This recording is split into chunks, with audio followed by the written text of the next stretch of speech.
Olá, bom dia a todos.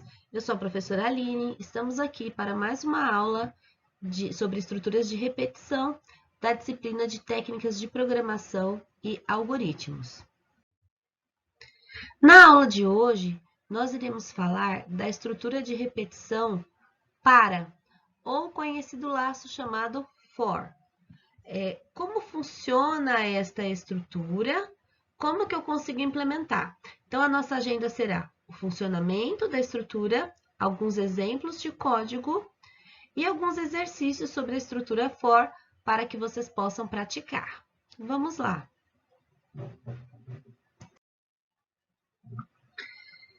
Nós já assistimos nas aulas anteriores a estrutura de repetição while, que é a enquanto, e já assistimos a aula sobre a estrutura de repetição do while, que é a faça enquanto.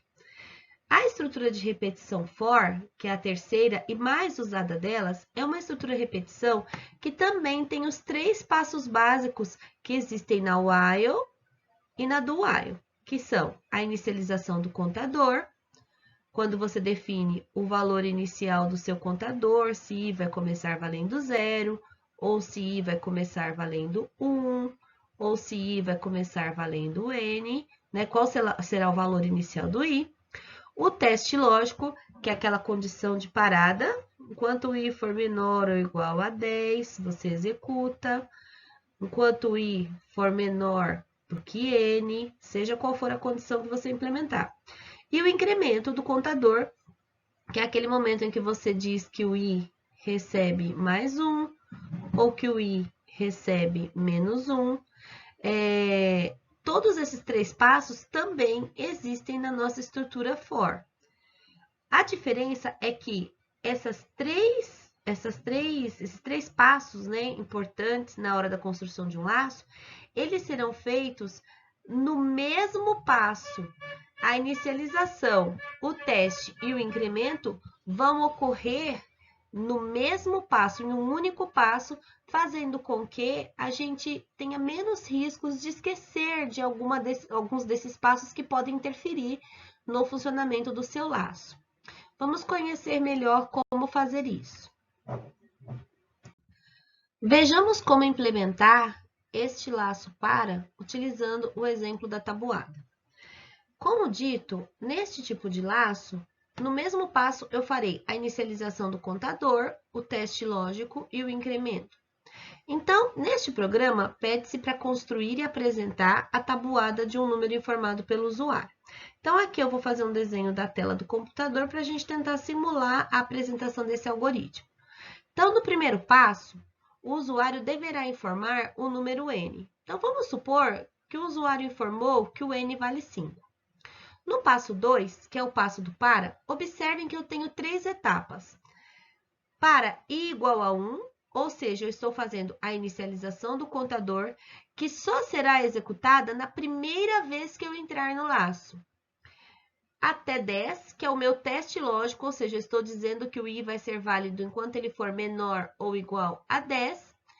E incrementando 1, eu estou mandando ele incrementar 1 em 1 a cada vez que ele passa nesse laço. Todas as vezes em que eu cheguei a passar por essa linha, na primeira vez, né, ele fará sempre a inicialização.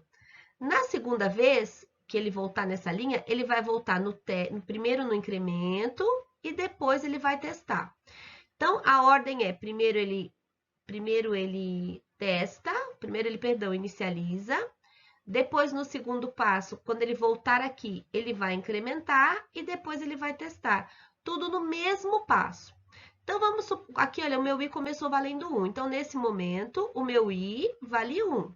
E ele vai entrar a primeira vez no laço e vai calcular. O R, que até agora não existia, estava vazio, vai receber o 1 vezes o 5. Então, meu R vai estar valendo 5, né? No primeiro passo, o R estará valendo 5.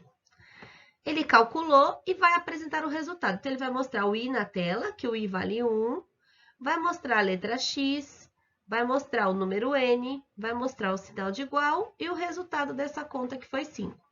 Quando chegar no passo 4, automaticamente o meu compilador vai voltar para o passo 2, só que ele não vai inicializar mais, agora ele vai direto no incremento. Ele vai falar que o i recebe i mais 1, sendo que o i vai passar a valer 2. Agora, na segunda iteração, o i está valendo 2. 2 é menor ou igual a 10? Verdadeiro. Então, depois que ele incrementou, ele faz o teste automaticamente. Ele vai calcular 2 vezes 5, que é igual a 10, e vai apresentar o resultado. 2 vezes 5 igual a 10. Quando ele chega aqui, observe que o passo de incremento não está aqui, ele está no laço. Ele volta para cá e incrementa. Agora, o meu i vai passar a valer 3. 3 é menor do que 10? Verdadeiro. Ele calcula, exibe na tela 3 vezes 5 igual a 15 e assim sucessivamente. Quando meu i alcançar o 10, ele volta para cá e soma. 10 mais 1 dá 11. 11 é menor ou igual a 10? Falso. Ele abandona o laço. Se tivesse um passo 5, ele viria automaticamente para cá. Como não tem, no caso deste algoritmo, ele irá encerrar a execução. Tudo isso, gente, apenas com o passo 2. Desta forma, ele contém 3 parâmetros, né, que podem ser colocados no início do laço. Deixa eu apagar aqui, né? Ele tem 3 parâmetros. 3 parâmetros que podem ser colocados no início do laço. É a inicialização, como dito, o teste lógico e o incremento. E que automaticamente, né, quando ele volta, ele faz o incremento e depois ele testa. No caso de ser verdadeiro, uma nova iteração será executada conforme eu simulei aqui para vocês. No diagrama de blocos, nós temos uma novidade, que é um símbolo novo, chamado símbolo de preparação. O diagrama deste exercício da tabuada ficaria assim. O símbolo de início, que não muda, li o valor n, este símbolo aqui é o símbolo novo que eu falei com vocês. Nele, olha só que eu tenho três ações muito importantes. A inicialização do contador, o teste lógico e o incremento, separados por ponto e vírgula. Então, eu coloco primeiro a inicialização, o teste lógico e o incremento, separados por ponto e vírgula.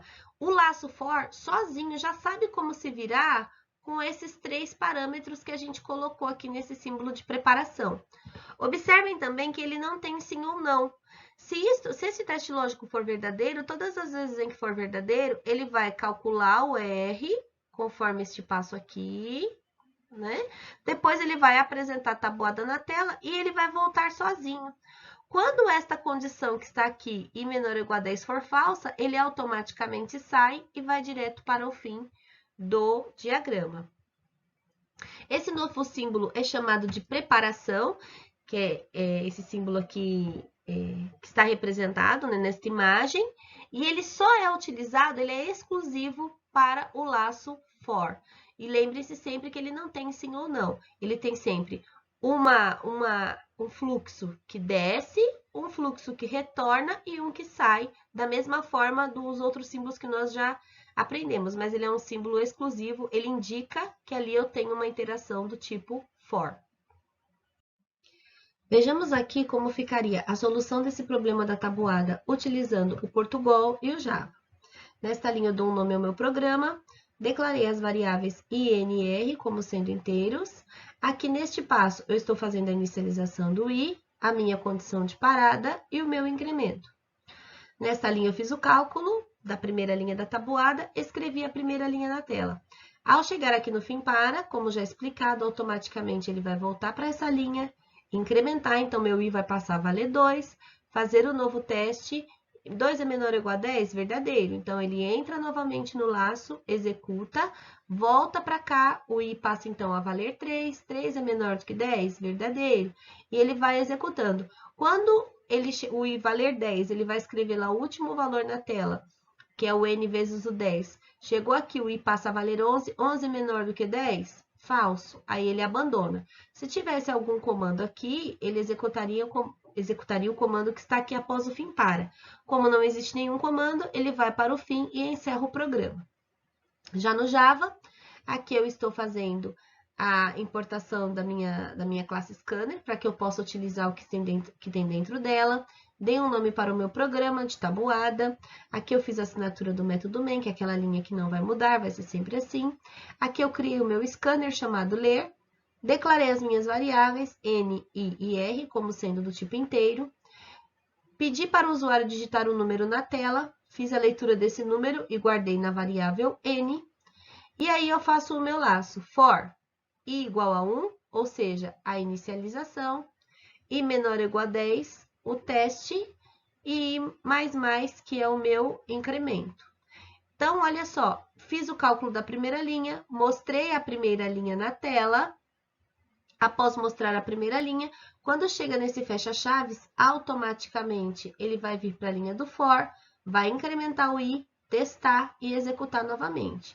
No caso do nosso exemplo, ele vai repetir isso por 10 vezes, imprimindo a tabuada do número informado pelo usuário na tela, começando por n vezes 1 e terminando no n vezes 10. Esta aqui é a execução do exemplo de execução desse problema da tabuada, utilizando o Portugal e o Java.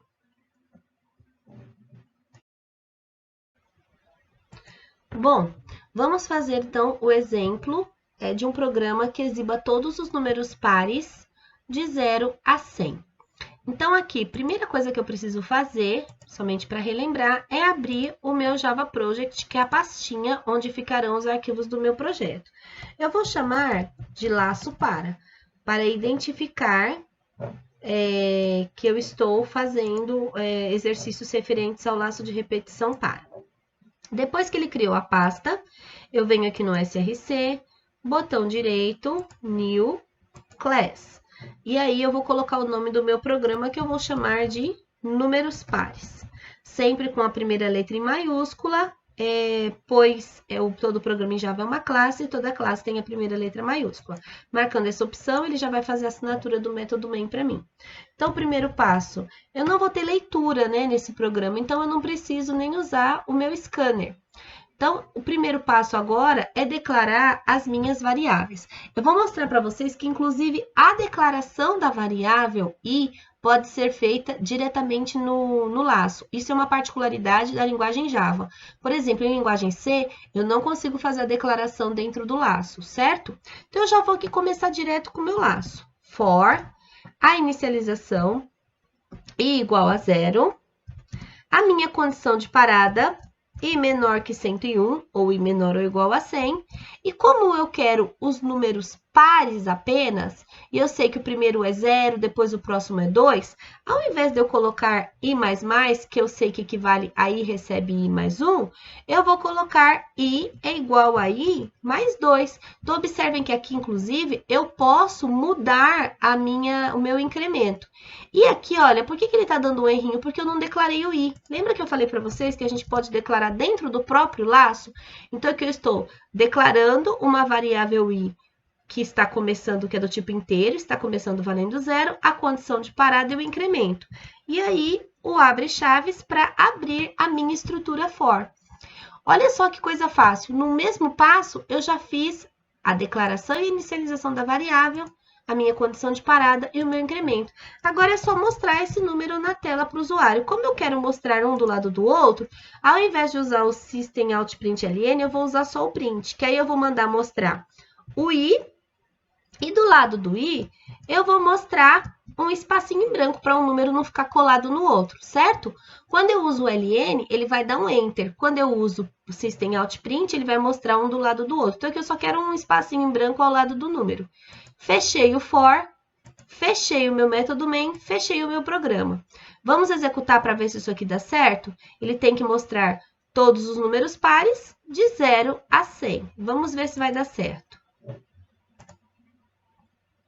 Olha, observem aqui no meu console, ele começou no 0 e aqui do lado, ó, ele foi até o número 100, ou seja, o meu programa funcionou, né?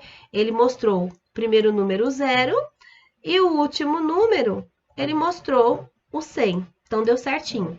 Olha só que prático. No mesmo passo, eu fiz a inicialização, o teste e o incremento.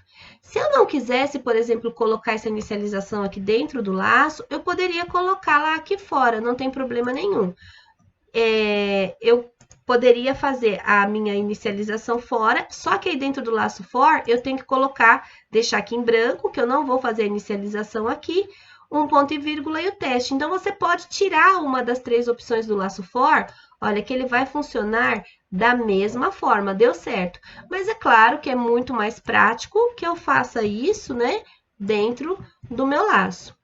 Esse aqui é um exemplo de utilização do laço for, né? Eu tenho um ponto e vírgula aqui a mais. Esta aqui é um exemplo de utilização do laço for. É muito prático e não é à toa, é por isso que ele é o laço mais usado. Bom, quais são as novidades do laço para ou laço for que nós estamos aprendendo nesta aula? Como já dito, a diferença é que a inicialização, o teste e o incremento são feitos num único passo. É o tipo de laço mais utilizado, pois com ele as chances de você cometer um erro e o seu laço entrar num loop infinito são menores, já que no mesmo passo você tem que fazer as 3 ações necessárias do laço, não é? Porém, tem algumas situações em que eu não consigo usar o laço para. Quais são as situações? Aquelas em que eu não sei quantas vezes o meu algoritmo será executado. Então, imagine que você tem um programa que lá na tela do computador ele vai executar uma vez e no final ele vai te perguntar: deseja continuar sim ou não? Se você desejar sim, ele volta para o laço e executa de novo. Se você desejar digitar não, ele vai abandonar. Esse tipo de interação com o usuário não é possível utilizar no laço for. Você só consegue utilizar quando você tiver um número determinado de vezes em que você irá executar o seu laço de repetição. Mas em todas as outras situações em que você sabe quais são o número de vezes em que você terá que executar, é sempre recomendado que você utilize o laço for ao invés de utilizar os outros que nós aprendemos na aula anterior. Agora que nós já vimos como funciona o laço de repetição mais utilizado, que é o laço for, vamos praticar com alguns exercícios. No primeiro deles, nós temos que criar um programa que conte os números de 1 a 100 e todas as vezes que o número for um múltiplo de 10, deverá aparecer esta mensagem na tela, múltiplo de 10. Logo, essa mensagem vai ter que aparecer para o número 10, para o número 20, para o número 30, até o número 100. No segundo exercício, você irá ler a idade de 15 pessoas. E ao final, você terá que mostrar quantas pessoas têm até 15 anos, quantas pessoas têm de 16 a 30, quantas têm de 31 a 45, quantas têm de 46 a 60, quantas têm acima de 61. Crie um contador para cada faixa etária e apresente ao final, depois que você fizer todas as leituras, cada item separadamente. Uma boa dica para resolver esse exercício é sempre aquele método dividir para conquistar. Primeiro resolva apenas a primeira faixa, descubra quantas pessoas têm até 15 anos. Descobriu? Aí você passa para a segunda faixa etária. Vai fazendo uma por uma até que ao final, dividindo os pequenos problemas, você tenha a solução de todos. E no terceiro problema, você terá que ler a altura e o peso de 15 pessoas. Para cada altura e peso lido, você irá calcular o seu IMC e, ao final do programa, irá apresentar a quantidade de pessoas que têm idade superior a 50 anos e a média de todas as alturas, ou seja, a soma de todas as alturas. Você, no final, vai dividir por 15, que é o total de pessoas. Então, você terá que fazer todas as somas e, ao final, dividir por 15 para se encontrar a média. Esses são os exercícios. Qualquer dúvida, eu e os outros professores estaremos disponíveis via chat do Teams. Não deixem de fazer e não deixem de nos perguntar, ok? Bons estudos a todos vocês!